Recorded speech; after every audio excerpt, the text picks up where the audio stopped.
जम्मू कश्मीर में 2 फेज की वोटिंग खत्म हो चुकी है। अब 1 अक्टूबर को तीसरे और आखिरी दौर का मतदान बाकी है। 8 अक्टूबर को नतीजे आएंगे। हरियाणा के साथ ही 2 फेज के बाद कांग्रेस कितनी मजबूत है जम्मू कश्मीर में, न्यूज 24 से कांग्रेस के वरिष्ठ सांसद राजीव शुक्ला ने खास बात की।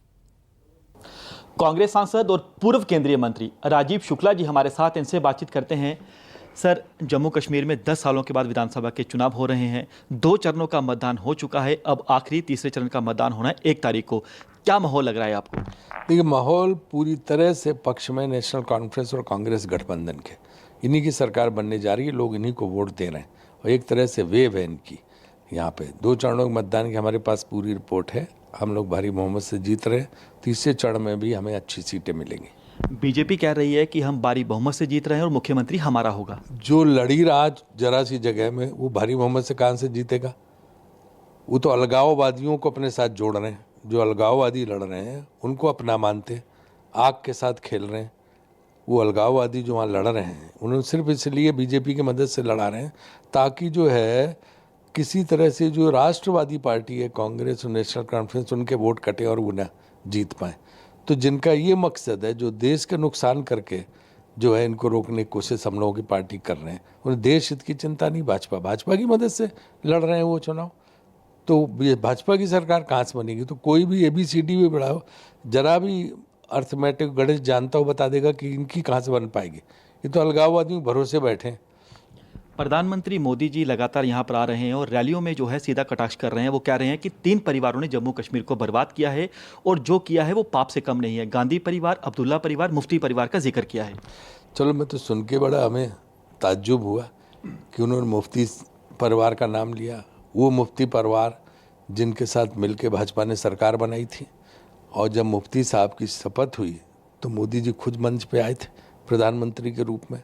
तो उन्होंने ही शपथ कराई, तो उन्होंने गठबंधन किया था हैं। और तो फिर उस समय नहीं पता लगा था कि ये कश्मीर को बर्बाद करने वाला है परिवार के साथ हम सरकार क्यों बना रहे हैं। और फारूक अब्दुल्ला और उमर अब्दुल्ला साहब तो वाजपेयी जी की जो सरकार थी भाजपा की, उसमें मिनिस्टर थे केंद्र में। तब नहीं समझ में आया था कि ये कांग्रेस को परिवार को, भले आप गांधी परिवार को गालियां दो, लेकिन फारूक अब्दुल्ला नेशनल कॉन्फ्रेंस के साथ आप सरकार दिल्ली में चला चुके हो और मुफ्ती मोहम्मद सईद के साथ जो है कश्मीर में चला चुके हो। तो फिर आप किस परिवार की बात कर रहे हो? खुद सरकार चलाओ, वो सही है, और दूसरे को आप जो है बदनाम करो।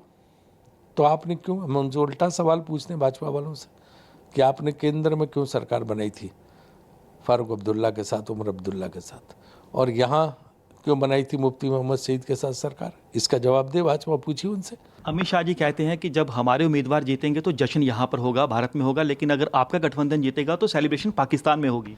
पाकिस्तान में से सेलिब्रेशन करने गया कौन था? इंदिरा जी ने तो बांग्ला जो है पाकिस्तान के, इंदिरा जी जब युद्ध किया था तो पाकिस्तान के 2 टुकड़े हो गए थे। 65 में कांग्रेस की सरकार का युद्ध हुआ था और हम लाहौर तक पहुंच गए थे। तो पाकिस्तान से अब तक लड़ा कौन है? कांग्रेस ही लड़ी ना। कांग्रेस तो कभी जश्न मनाने वहाँ गई नहीं। लेकिन नवाज शरीफ जी के बेटी की शादी में तो जो है, बेटी के बच्चे की शादी में तो मोदी जी गए थे जश्न मनाने, और उसके पहले बस लेके अटल जी गए थे जश्न मनाने। कांग्रेस का तो कोई प्राइम मिनिस्टर जश्न मनाने कभी गया ही नहीं। तो पाकिस्तान में कहाँ से वो जश्न मनाएंगे? जश्न मनाने का तो इतिहास इनका है पाकिस्तान जाके। तो इसका जवाब उन्हीं से पूछो। राहुल गांधी कह रहे हैं कि जम्मू कश्मीर में हमारी सरकार बनते ही हम स्टेटहुड को सबसे पहले रिस्टोर करेंगे। बीजेपी कह रही है ये तो कोई मुद्दा ही नहीं है, हमने तो कहा है संसद में कि हम रिस्टोर करेंगे। हाँ, यही फर्क है।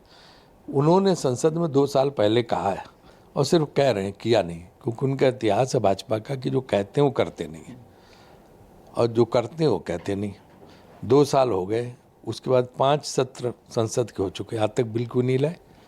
तो राहुल जी ने कहा है कि हम इसको जो है वापस राज्य का दर्जा देंगे, क्योंकि ये कह रहे हैं, कर नहीं रहे। वरना अब तक लाना होता 2 मिनट का काम है लाने।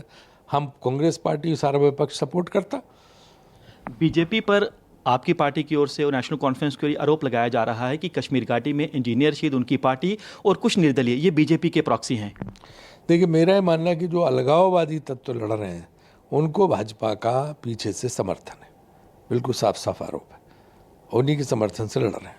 एक आखिरी सवाल सर, बीजेपी कह रही है कि हम लोग सरकार बना रहे हैं, हम आश्वस्त हैं, लेकिन कांग्रेस की ओर से लगातार ये कहा जा रहा है कि 370 हटने के बाद बीजेपी ने जम्मू कश्मीर में को बर्बाद किया है, यहाँ पर जो विकास की बातें की जा रही हैं वो खोखले हैं, और आपकी ओर से वो कौन से बड़े मुद्दे हैं जिन मुद्दों को लेकर आप जनता के बीच जा रहे हैं?